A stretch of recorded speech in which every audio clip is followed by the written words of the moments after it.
Hey, what's going on? Pat McLaughlin here from DrumlineChops.com, and in this video I'm going to teach you how to change a marching tenor head.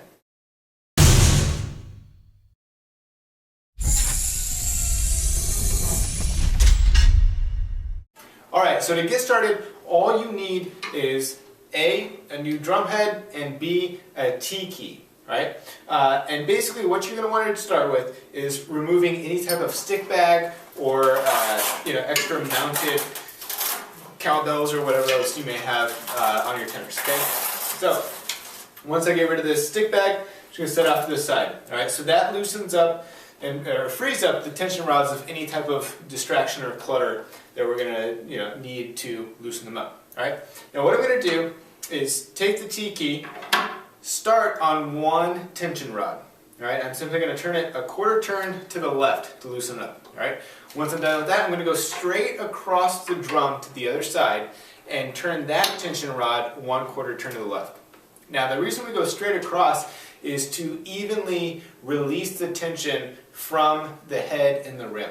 Alright, right now there's a ton of tension being pushed down onto both the rim itself and the head. And if we start and we go around by a side, or if we sit on one tension rod and loosen it up all the way, what happens is the tension is released unevenly. So you can actually start to bend the rim a little bit depending on where the pressure is.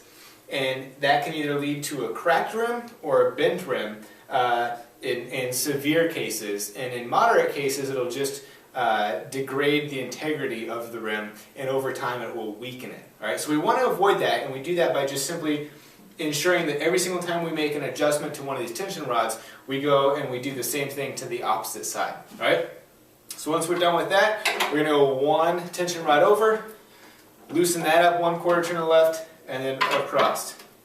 Loosen it up, next one, loosen it up, and across.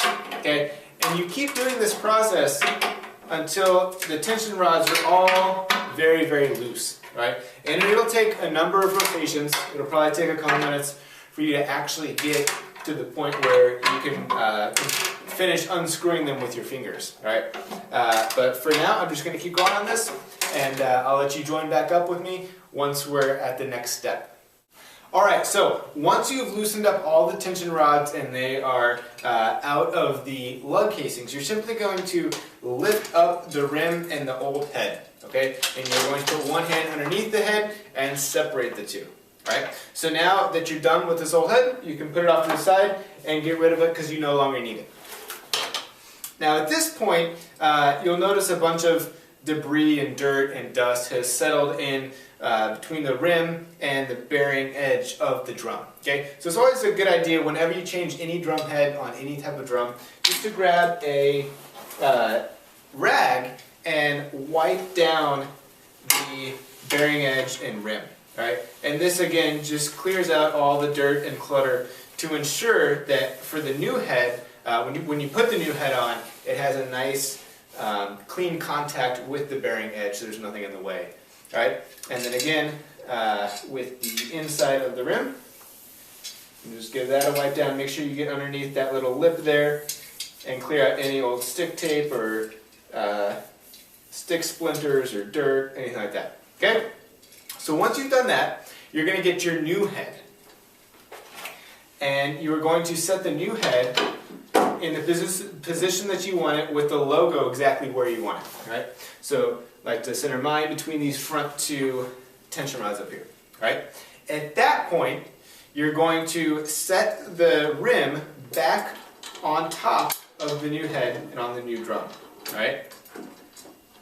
So that's where we're at now. Right? You want to make sure at this point the head is sitting smoothly around. There's nothing, no odd wrinkles or crinkles or anything created in the head just by naturally sitting there. Alright?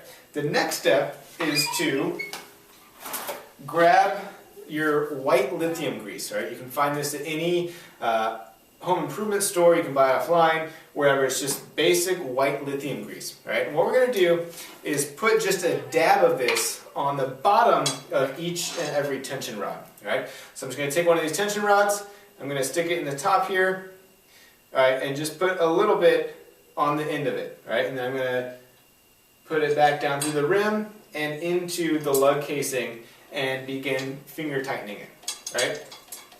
Now, what this does is it essentially just allows the tension rod in the casing to thread smoother, right? The grease obviously allows it to glide a little bit easier, so that once all the tension is put on it, it's not just metal on metal just grinding against the thread, right? It has a little bit of the grease in there to help smooth that out and make that an easier process. It'll just help with the longevity of both your lug casings and your tension rods and help them from stripping over time. Okay? So I'm going to go ahead and put a little bit of white lithium grease on the bottom of every single tension rod, and then I'll meet back up with you. Alright, so once I've put some lithium grease on the bottom of all the tension rods and I have finger tightened them so that all the tension rods are just hitting the rim and there's a little bit of pressure all the way across the rim and it's nice and even, I'm going to get the T key out and start putting more tension across the head. Alright, so remember I start on one, I give it a quarter turn, go straight across, give it a quarter turn, go to the next one over, quarter turn, and straight across. I'm going to continue this process like 2 or 3 times until just the overall tension and pitch of the drum are raised. Okay? Here we go. And you'll notice that it makes this little creaking sound sometimes. And that's completely normal. That's just the head starting to stretch out over the bearing edge. So don't be afraid if that happens. You just want to make sure that you're not cranking it too quickly or too much at one time because then you can actually just pop the head. But as long as you're doing a quarter turn at a time, you should be fine. Okay? So once I get here, what I'm going to do is I'm going to grab a drumstick, right? And I'm actually going to beat or play about an inch out from each of the tension rods to get a general pitch for that specific area of the head, right?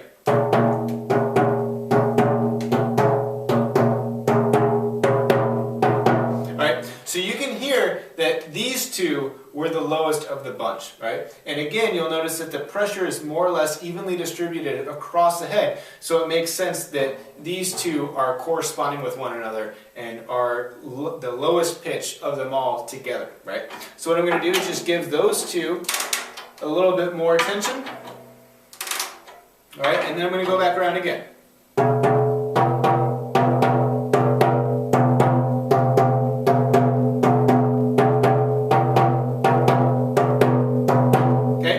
This one's still a little bit low. And this guy. Alright, so basically I'm going to continue fine-tuning this until I get all of the tension rods to be a very, very similar pitch. Alright, and once that happens, I'm going to let the head sit for a little bit and just kind of settle in, stretch out a little bit, then play on it for a little bit. Alright, continue to let the head stretch out, then go back, fine-tune it, get all the tension rods to adjust at one pitch again, and then I'm going to raise it up and tune it with the rest of the drums. Alright?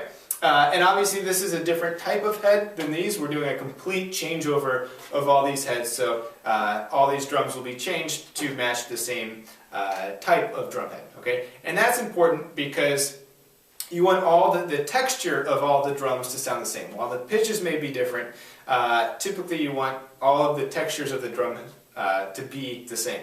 Now that being said, it is fairly common for groups to have drums 1, 2, 3, and 4 be one type of head, and then have the Spock drums be a different type of head. Right? And again, that just boils down to personal preference and what type of texture you like to hear out of each drum. But more often than not, you'll see a lot of people just putting the same head on every drum to get a nice consistent sound across all the drums. Right? So that is how you change a marching tenor drum head. I hope that this video was helpful for you and that you successfully learned how to change a marching tenor drum head. All right? Thanks so much for watching. Be sure to head over to drumlinechops.com if you're not there already and learn other ways how to maintain your marching percussion equipment, improve your drumline teaching, as well as improve your own rudimental drumming. All right? Thanks so much for checking this out, and as always, I will see you in the next video.